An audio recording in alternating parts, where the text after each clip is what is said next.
that whole that you won't see looking at an individual part. So I have some hope that we'll make progress on the transmission issue. I would not bet that we'll get it done, okay? But I've been in this business 30 years, and I think there's a better chance now than there's ever been.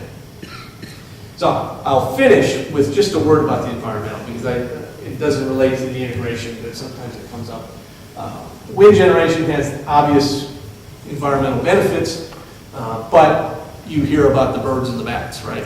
It kills birds. And we see that everywhere. There's been a lot of study going on in that, and the most exotic thing I've heard of is in South Texas. They're looking at radar systems that will detect migrating birds, so that when the birds are coming in, they'll shut down the turbines. Okay, so that the blades aren't moving, and presumably they can see a blade that's standing still. They go on by and they start to plant them again. So a lot going on there. I think we can do.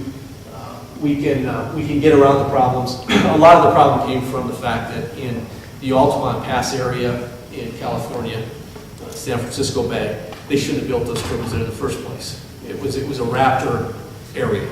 They didn't know that. Built all those turbines, killed raptors, got this whole show rolling. But I have a colleague, Ed DeMayo,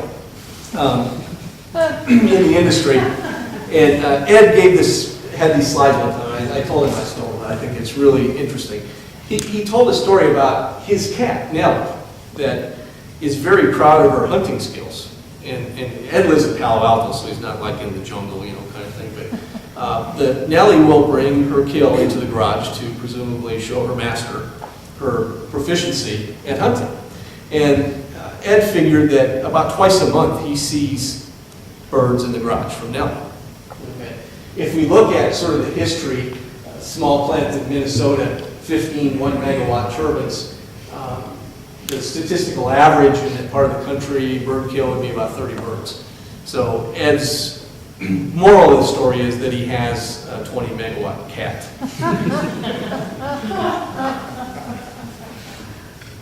So with that, I think we'll open it up for questions, and we can talk about anything. I try to, plot a course through a lot of somewhat technical detail and that kind of stuff, and if there's other things I missed. Yeah, could you back up a couple slides, maybe 2 or 3, to show the difference between the eastern and western grid? Yeah. And some of the, maybe one more slide back might even be more helpful. Yeah, this one. And you can see those little black spots. Right. Those are the divides between the different grids. And so you have the eastern grid, the western grid, and then you have ERCOT in Texas. And each one of those are their own entities, yeah, and at different cycles. And so being able to move power back and forth through those grids or in and out of those grids causes a whole another set of costs and restrictions that maybe you could talk about. Yeah. Well, basically the transmission that we have today, here's how we started. NPPD saw the load growing, so first they built the hydros, and then they had to build some long skinny transmission to get energy from the hydro to where the load was. That continued on. You build a big power plant, you build transmission to serve your load. Then NPPD said, well, we should connect to OPPD because we can share some energy, and OPPD said, well, we should connect to Iowa. And we did that sort of ad hoc without a lot of sort of overall coordination for a lot of years, right? Then, basically, they tried to connect Nebraska to Colorado. This was in the early 60s. And think about it this way. You got all the load in the east and a lot of generators, all the load in the west, a lot of generators, and you got this long, skinny spring through Nebraska. And basically that spring would just snap. It didn't work. So basically, well, let's not do that is really what it boiled down to. So you have this boundary that runs where I showed, and then Texas is left out. The western interconnection, all the generators are spinning together, the western interconnection. Eastern interconnection, all the generators are spinning together, but maybe not exactly in phase with the generators in the west. And then Texas likes to be its own country, so they might be spinning at the same speed, but they don't want to be connected. So, but anyway, that's when we talk about the interconnection. That's what it is, and we have 3 of those in the U.S. The FERC is talking about interconnection-wide transmission planning. So it'd be across all of the footprints. Well, not all of them, but take out Alberta, take out California, take out ERCOT. So all of the remaining footprints would sit down and say, what should we do as far as the EHV transmission going forward into the 10-year kind of plan. And the challenge for a lot of Nebraskans is to understand the southwest power pool is the southwest part of the eastern grid. Yep. Because they go, that's not Arizona. Some of the best wind energy in the world is in the panhandle of Texas, in the orange. It's in the corner.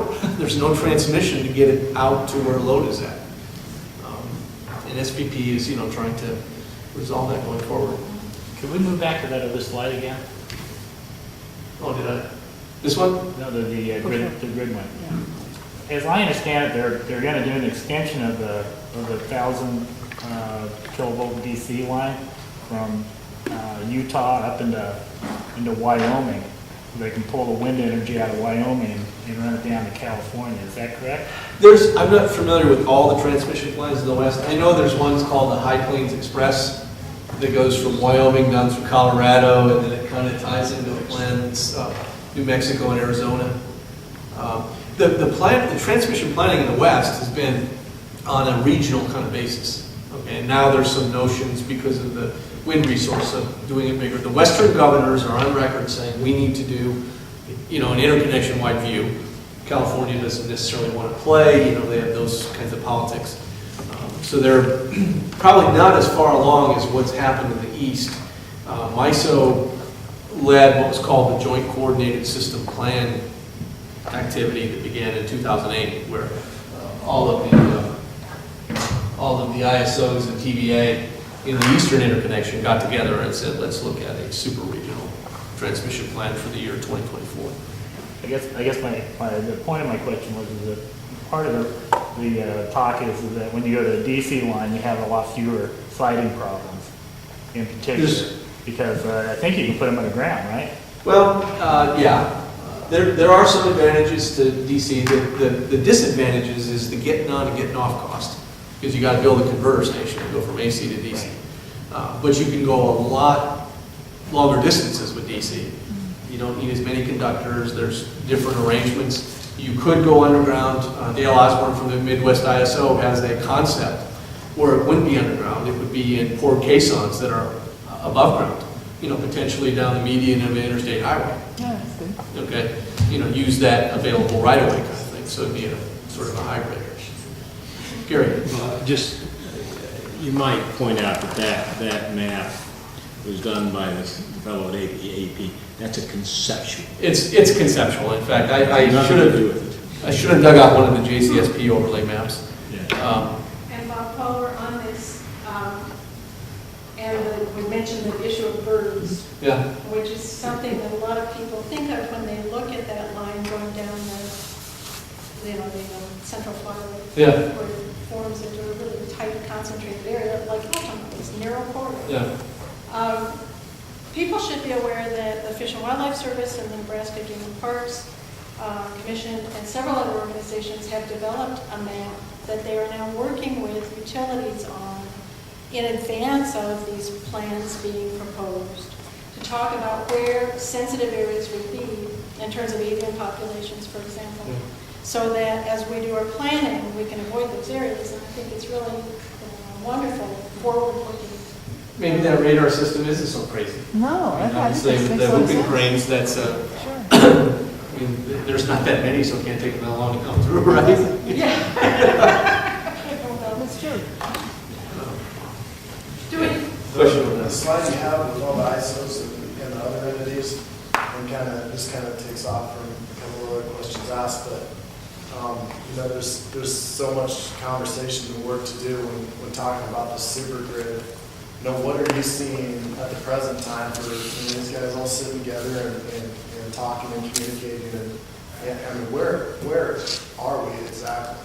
Well, in the East, the Midwest ISO led the Joint Coordinated System Planning, I guess JCSP is what they call it. And you had everyone there and TVA, okay, that sat down, went through this exercise and looked at a year 2024 scenario, and essentially, build up the base models and the assumptions about load and fuel prices and all that kind of stuff. And then they looked at a wind scenario that the group decided should look at and develop transmission